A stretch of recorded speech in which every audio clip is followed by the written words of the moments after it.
ஓம் சக்தி சக்தியில் கிரீசன் ஐயா இருக்கார் இல்லைங்களா, ஏற்கனவே சொன்னேன். அவர் வந்துங்க இந்த அநாத பணத்தை அடக்கம் பண்ணிட்டு அதே மாதிரி அந்த தலித்து பெண்ணுக்கு பிரசவம் பார்த்துட்டு அப்புறம் மருவத்தூர் வச்சு சேர்ந்தாருங்க இல்லைங்களா. அந்த 2 நிகழ்ச்சிக்கு பின்னால் அம்மா அவர்கள் மிகவும் மனமகிழ்ந்து அவரை கூப்பிட்டு, இங்கே வாங்க சார், வந்து என்னுடைய 2 கையும் நல்லா அமுத்துங்க சார் அப்படின்னு சொல்லி அம்மா 2 கைகளையுமே சேர்த்து வச்சு நீட்டி முன்னால் நீட்டுறாங்க. அந்த கும்பிட்ட நிலையில் ஆனால் நேராக நீட்டுறாங்க, தன்னுடைய வயிற்றுக்கு நேராக கையை வச்சு நீட்டுறாங்க. அவர் கிரீசன் 2 கை அம்மாவுடைய 2 கைகளையும் அந்த 2 பக்கமும் பிடிச்சிக்கிட்டு தன்னுடைய கைகளால் லேசாக அமுக்கிறார். இல்லை நல்லா வேகமாக அமுக்கு, இன்னும் நல்லா அழுத்தமாக அமுக்கு, இன்னும் அமுக்கு, எனக்கு வலிக்கிற மாதிரி அமுக்கு அப்படின்னு. இவர் பயந்துக்கிட்டே அப்படி அமுக்கிறார். இன்னும் நல்லா அழுத்தம் கூட, நல்லா அழுத்தம், எனக்கு வலிக்கவே இல்லை அப்படிங்கிறாங்களா. அப்புறம் இவரால் பல்ல கடிச்சு நல்லா இறுக்கி அமுக்குனாருங்களா. அமுக்குன பின்னால சரி இப்போ விட்டுரு, இப்போ உன் கையில் பாரு அப்படின்னு அம்மா சொன்னாங்களா. எப்படி அம்மா கையில் சூளம் இருக்குதோ அதே மாதிரிங்க அவருடைய 2 கைகளிலும் சூளம் வந்துருச்சுங்களா அம்மா சக்தியில். அதுக்கு பின்னால் அவர் அதை சொன்னார். அதே மாதிரி பாருங்க, அடுத்து அவர் இப்போ வீட்டோட தான் இருக்கிறாரு, வயசாகி போச்சுங்களா, ஆடி போகிற பாலாபிஷேகத்துக்கு வர முடியல. அதை நினச்சி அவர் ஏங்கிறாரு, நம்மளுக்கு வயசாகி போனதுனால போய் சுயம்புக்கு பாலாபிஷேகம் பண்ண முடியாமல் போச்சே அப்படின்னு வருத்தப்படுறாரு. அப்போ அம்மா தியானத்தில் சொல்கிறாங்க அவர்கிட்ட, ஏன்டா வருத்தப்படுற, உனக்கு என்ன சுயம்பு தானே வேணும், இந்தா வச்சுக்கோ அப்படின்னு சொல்லிட்டு போயிட்டாங்களா. அடுத்த செகண்ட் பார்த்தா கையை திருப்பி பார்த்தா கையில் வந்து இந்த சுயம்புவோடு சூளத்தோடு சுயம்பும் இருக்கிறது. எப்படி பார்த்தீங்களா, சூளத்தோடு சுயம்பும் கையில் அவருக்கு வந்துருச்சு. எப்படி பாருங்க அம்மா விளையாடுறாங்கன்னு சொல்லிங்க. அடுத்து பாருங்க, கோயம்புத்தூரில் வெள்ளலூருங்கிற இடத்துல கருப்புச்சாமிங்கிற ஒரு பக்தர் பிளாஸ்டிக் கம்பெனி வச்சு நடத்திட்டு இருந்தாருங்க. அந்த நடத்திட்டு இருந்த இடத்துல ஏதோ சரியில்லை, தொழில் சரியாக நடக்கலை. அதன் காரணமாக அவர் அதை வந்து பழனிக்கு இடமாத்துறாரு. அம்மா உத்தரப்படி அம்மா கனவுல சொல்கிறாங்க பழனிக்கு இடமாத்துன்னு சொல்லி. அதே மாதிரி பழனியில் ஒரு கட்டடத்தை பிடிச்சி அங்கே அந்த மிஷினை எல்லாம் கொண்டு போய் எரெக்ஷன் பண்ணுறாரு.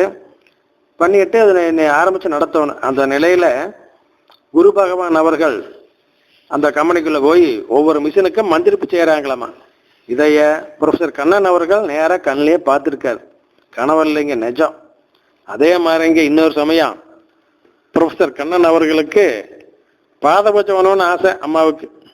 ஆனால் பணம் இல்லை, வருத்தப்படுறாரு. நம்ம கையில் பணம் இல்லையே, எப்படி போய் பாதபட்சம் பண்ணுறது, இருந்துதான் பண்ணியிருக்கலாமே அப்படின்னு வருத்தத்தோடவே தூங்கிட்டார். அன்று இரவு அம்மா அவர்கள் அவர் கனவுல போய், மகனே நீ ஏன் வருத்தப்படுகின்றாய், பணம் அவசியம் இல்லை, நான் இப்பொழுதே பாதபட்சிக்கு தயார், நீ எழுந்து எனக்கு பாதபட்சி செய் அப்படின்னு அம்மா உத்தரவு போடுறாங்களா. உடனே இவர் தன் மனைவி எழுப்பி 2 பேரும் சேர்ந்து தாம்பாளத்தட்டு, பெரிய தாம்பாளத்தட்டை கொண்டு வந்து வைக்கிறாங்க. அம்மா சொல்லி இருக்கிறாங்க, தாம்பாளத்தட்டை மேலே கொண்டு வந்து வெய்யி, அதை நீ வந்து மூலமாக சொல்லி தீபாரணம் பண்ணு, இந்த தட்டத்தை தூக்கி பாரு, தூக்க முடியாமல் ரொம்ப கனமாக இருக்குது அப்படியே நான் முதல்ல நின்றுக்கிட்டேன்னு அர்த்தம். கண்ணுக்கு தெரிய மாட்டேன், ஆனால் நீயே உணர்வு காரணமாக எல்லாம் செய்யலாம். நான் அந்த தாம்பாளத்தட்டில் ஏறி நின்றுக்கிட்டேன்னு அர்த்தம், நீ அதுக்கு எப்பவும் போல பாதபூஜை எல்லாம் பண்ணு அப்படின்னு சொன்னாங்களா. அதே மாதிரியே அவங்க 2 பேரும் செஞ்சாங்களா. அவங்க நான் முடிஞ்ச காணிக்கையும் வச்சிருக்கிறாங்க. அப்புறம் அம்மா சொன்னாங்களா, அப்படி பாதபூஜை முடிந்த பின்னால் அந்த தீர்த்தத்தை 21 தடவை ருத்ரணியில் எடுத்து அருகிலுக்கு இன்னொரு தாம்பாளத்தில் விடணும் அப்படின்னு சொன்னாங்களா. ஓம் சக்தி பராசக்தின்னு சொல்லிக்கிட்டே விடணும் அப்படின்னு. எதுக்கு அப்படின்னா 21 சித்தர்கள் வந்து அந்த பாதபூஜை தீர்த்தத்துக்கு ஏங்கி கொண்டு காத்து கொண்டு இருக்கின்றார்களாம். அதனால அவங்க வந்து வரிசையை வந்து வாங்கிப்பாங்க, நீயே 21 முறை ருத்ரங்கள் எடுத்து விடு, ஒரு வேப்பலையும் அவங்களுக்கு பிரசாதமாக கொடு அப்படின்னு அம்மா சொன்னாங்களா. அதே மாதிரி இங்கே இவர் பக்கத்தில் ஒரு தட்டம் வச்சு பாதபட்சம் முடிஞ்ச பின்னால் அதே மாதிரி செஞ்சாருங்களா சக்தியில். எப்படி பார்த்தீங்களா ஏழையர் தெய்வம். அடுத்து பாருங்க, அம்மா அவர்கள் ஒரு முறை எல்லாரும் டாப் ஸ்லிப் இருக்கு, வால்பாறை இருக்குது இல்லைங்களா, அதுக்கெல்லாம் போயிருந்தோம். அப்போ அங்கே வந்து குளிர் ரொம்ப அதிகமாக இருந்தது.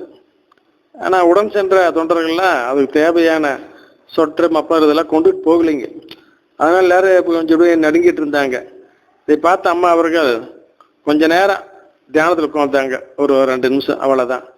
அடுத்த செகண்ட் எல்லாத்துக்கும் வேர்க்க ஆரம்பிச்சிருச்சு. இந்த கிளைமேட்டே மாற்றி போட்டாங்க அம்மா. இது அம்மாவுடைய கருணை.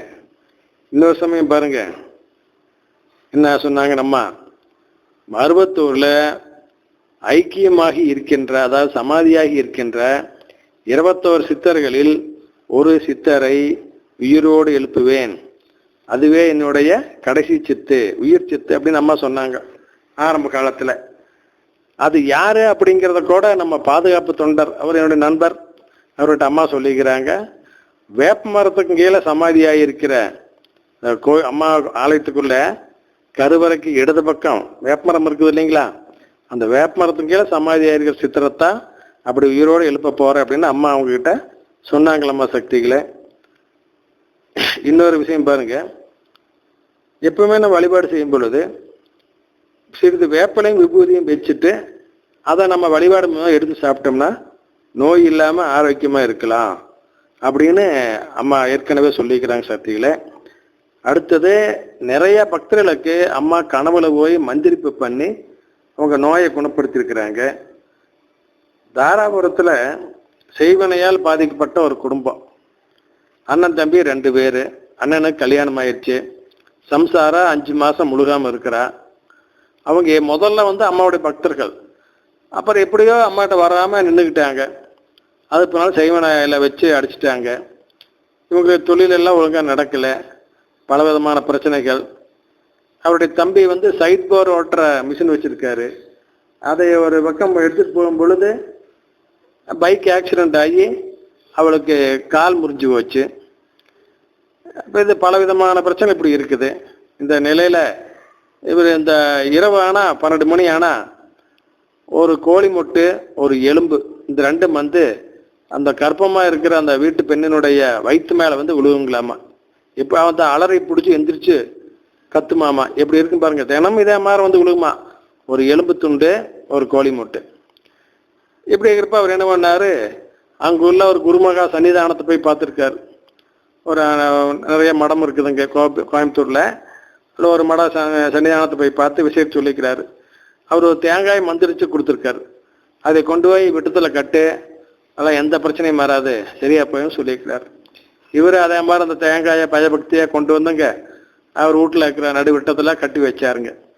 மற்ற நாளில் சாதாரண ஒரு எலும்பு துண்டுமே ஒரு கோழி மட்டும்தான் விழுந்துகிட்டு இருந்தது.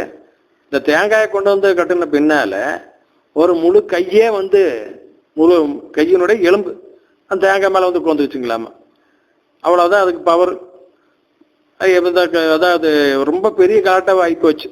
இந்த நிலையில இங்கே நம்ம தொண்டர் ஒருத்தர் அடுத்த நாள் அவங்க வீட்டுக்கு போயிருக்காரு. அவர் பழைய நண்பர், அவங்க 2 பேர். ஏன் நீ இப்போ கோயிலுக்கு வர்றதில்லை அப்படின்லாம் விசாரிச்சுக்கிறாங்க. எங்கே கணக்கு இந்த மாதிரி பிரச்சனைலாம் ஆகி போச்சு, நான் எப்படி வரட்டேன் அப்படின்னு அவர் சொல்லிக்கிறார். அப்போ நீ அதான் பிரச்சனை, கோயிலுக்கு வர நிறுத்தம் காட்டிதான் இந்த இவ்வளோ பிரச்சனைலாம் வந்திருக்குது.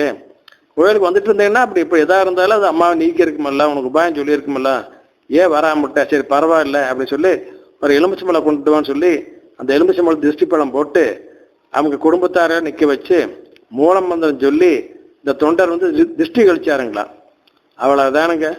உருமகா சன்னிதானம்லாம் சாதிக்க முடியாத காரியத்தை அம்மாவுடைய சாதாரண தொண்டர் ஒருத்தன் ஒரு 4 நாள் எலுமிச்சம்பழத்தை வாங்கி திருஷ்டி கழிச்சனால அந்த பிரச்சனை நீங்கிருச்சு. அந்த செய்வனை, அந்த எலும்பு கோர்றது, கோழி முட்டு விழுகிறது, அதெல்லாம் எதுவுமே இல்லை. குடும்பத்தில் நிம்மதியான தூக்கம் வந்தது.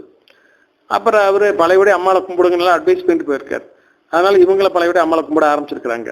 அப்போ அந்த பெண்ணினுடைய கனவுல நம்ம அம்மா அவர்கள் போய், மகளே உன் வீட்டு பாத்ரூம்ல அந்த வடக்கு திசையில மூலையில 3 அடி ஆழத்துல தோண்டிப்பாரு, செய்வனை பொட்டணம் இருக்குது, அதை எடுத்து எரிஞ்சேன்னா அவங்க குடும்பம் நல்லா இருக்கு அப்படின்னு அம்மா சொல்லி கொடுக்குறாங்க. இதை அந்த பிள்ளை இருந்துச்சு காலையில் சொல்றா. ஆனா யாரும் நம்ப மாட்டேங்கிறாங்க, குறிப்பா வீட்டுக்காரர் நம்ப மாட்டேங்கிறான். அப்புறம் உனக்கு பைத்தியம் தான் பிடிச்சிருக்குது, வேற வேலை இப்ப நல்லா இருக்கிற பாத்ரூம் இடிக்க சொல்றேன் அப்படின்னு அடக்கி போட்டான். இந்த நிலையில அவங்க அப்பா தோட்டத்துக்கு வயலுக்கு தண்ணி ஏற்றுறதுக்காக போயிருக்காரு. பட்ட பகல்ல அவரோட கருப்பு உருவம் துரத்துச்சாமா. அவரு ஒடியாந்து வீட்டுக்கு, என்னப்பா இந்த மாதிரி பண்ணுது அப்படின்னு கேட்டு, ஓஹோ இத்தனை நாளா அவளை பிடிச்சிருந்த சனி இப்போ உங்களையும் பிடிச்சிக்கிச்சா, நம்ம குடும்பம் விளங்குற மாதிரி தான் இப்படி எல்லாம் நான் பண்றீங்களா ஆளாளுக்கு அப்படின்னு இவர் அதை உண்மை நிலை உணராம இப்படி கண்டபடி பேசுறாரா அந்த பெண்ணினுடைய கணவன். அப்புறம் ஒரு வழியா எல்லாரும் வற்புறுத்தம் காட்டி எல்லாம் அந்த தோண்டி பார்த்துருக்குறாங்க அந்த பாத்ரூம்ல அம்மா சொன்ன இடத்துல. அதே மாதிரி 3 அடி ஆழத்துல அந்த செய்வனை பொட்டணம் இருந்தங்களா. அதை எடுத்து பிரிச்சு பார்த்தா செம்பு தகடு, அதில் இந்த குடும்பத்தில் பிள்ளைங்க பேரையெல்லாம் போட்டு யார் யாருக்கு என்னென்ன கெடுதலாம் நடக்கணும் அப்படின்னு எல்லாம் விவரமா எல்லாம் எழுதி வச்சிருக்கிறாங்களா. அப்புறம் அதெல்லாம் கூட பாலங்கிணத்துல போட்டு வந்த பின்னால அந்த குடும்பத்துல எல்லா பிரச்சனையும் நீங்கி இப்ப நிம்மதியா இருக்கிறாங்க. பழையபடி அம்மா பக்தர்களாகவும் இருக்கின்றார்கள். சக்திகளே, ஓம் சக்தி.